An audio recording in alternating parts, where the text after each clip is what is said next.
And welcome to another exciting episode of In the Car. Today I'm heading back to work after lunch, and I really don't think I have very much to talk about today.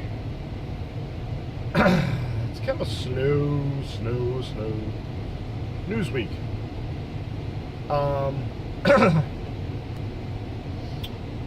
suppose there's a couple things. Today, Tuesday, March 10th, they are bringing down Elite Dangerous for the much awaited and anticipated 1.2 patch. This is the patch that's going to make it worthwhile to invite your friends to play with you, because they are bringing wings into the game. Sorry about that. Hopefully you could hear that. I had the heater on because it's 47 degrees, but that's still relatively chilly. Wings are going to allow up to 4 players to group up. So essentially, Elite Dangerous is bringing us to the point where where EverQuest actually had us, a good 10 some odd years ago. It's kind of weird. Elite, original Elite, being the much loved single player sandbox space flight simulator, never had to worry about grouping up, because we didn't have multiplayer games back then the way we do now. So it was probably, I can't imagine that it was an oversight. So it's just a feature that didn't make the cut. It's getting included, relatively soon after launch, but still, it was a glaring omission, in that in a game that encourages you to play in open play with a whole bunch of other people, that you're still a very solitary player. You're a solitary commander who really can't do jack squat with your friends.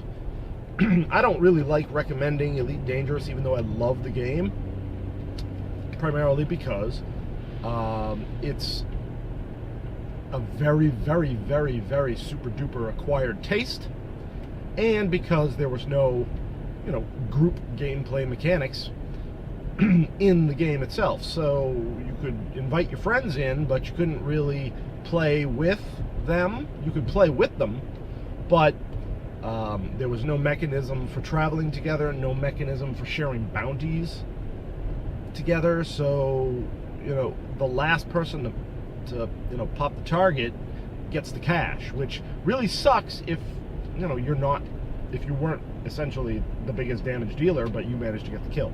And of course, there's no trading cash or anything, so you can't really pay out to your friends. You can't divide the spoils afterwards. So today is Wings Day. The servers will be coming down, the patch will be applied, and God willing, everything will come up as nature intended. So tonight I will patch my game, and if I can find a friend who's online, we'll give it a shot. If not, well, we will continue on doing what it is that we were doing, which recently has been heading to resource extraction sites to go after NPC pirates, which is, hit or miss. You take out a whole bunch of lame-ass sidewinders, and you're getting like 1,000, 2,000 credits at a shot. You take out the, expert Cobra pilots, and you're getting maybe 12,000 credits a shot. It's pretty good. Usually I end up leaving at about 45,000, 85,000 credits in bounty cash. So it's pretty low rent. It gets allows you to practice your combat tactics in a relatively controlled environment, because there are NPC cops around who are also shooting this guy and trying to take him down, but at least it keeps the heat off you for a little while. So I've been doing that. I haven't been doing a lot of trading recently. The mission well in I think it's LTT 18486, is pretty shallow. Still like to get back to Sol, which had a whole lot of stations, a whole lot of missions. So, wings. Yeah, that's good. That'll be good. In other news, there's a lot of traffic here right now, which is kind of weird. Come on, lady. All right. So in other news, yes. So what have I? A couple weeks ago, I acquired a bass from a friend, and used to play around on the bass about 20 years ago. My brother had been learning to play guitar in high school, and he bought a bass because he thought he'd like to have it and try it and use it, but he determined that he didn't really care for it, so I took it. I, however, being lazy, didn't actually want to go out and get lessons, so I just kind of screwed around with it and got a bunch of tablature and was just, playing songs just for the sake of playing songs. So I gave my bass to my nephew, and then I regretted it, and found that a friend of mine had one that he wasn't using, so he gave it to me. And that's where the story starts. So I went back to try and actually, learn how to actually, play, which is really slow going, but, it is what it is. After the announcement of Rock Band 4, though, I thought, well, now that I get this bass, I'm like, I wonder if Rocksmith can use a bass, because Rocksmith is, being marketed as a learn to play guitar. A bass is a guitar, but when you say guitar is the same way when they say video games, they mean consoles. So when they say guitar, they mean 6-string. Turns out, yeah, you can use a bass with it, so that's cool. So instead of waiting for Rock Band 4 and playing with plastic instruments, I got Rocksmith, the 2014 edition, which is the most up-to-date recent version. Comes with a cool cable that you USB into the console or your computer, and comes with a jack that you plug into your instrument. And you then basically, it's just like Guitar Hero or Rock Band, except you're actually using a real instrument, playing a real song, really. It's actually a really cool system. It's a very intelligent system. They start you off with very few notes. Now, mind you, of course, this is the bass version, which on some songs there's really not a lot of variation as far as the bass goes. Of course, I jump straight to the songs by bands that have really hellish bass lines, of course, trying to learn those. But other songs are on there that have relatively simple bass lines. So, your mileage may vary, but it starts you off relatively simple with, one note per measure or something like that, and you play it. It works very much like Guitar Hero. They send a little indicator down the row, and it hits a representation of a string and a fret on the guitar neck that they have at the bottom. So it's a real guitar neck. The interesting thing about this is that unlike Guitar Hero Rock Band, where everything is centered right in the middle, the field here shifts up and down the neck. So it's got the major frets labeled. So you've got 3, 5, 7, 9, 12, indicated on the screen. But if you're playing a bunch of notes at the low end of the register, which is up by the head of the guitar, and they want to shift you way down towards the body of the guitar, the whole field just moves over.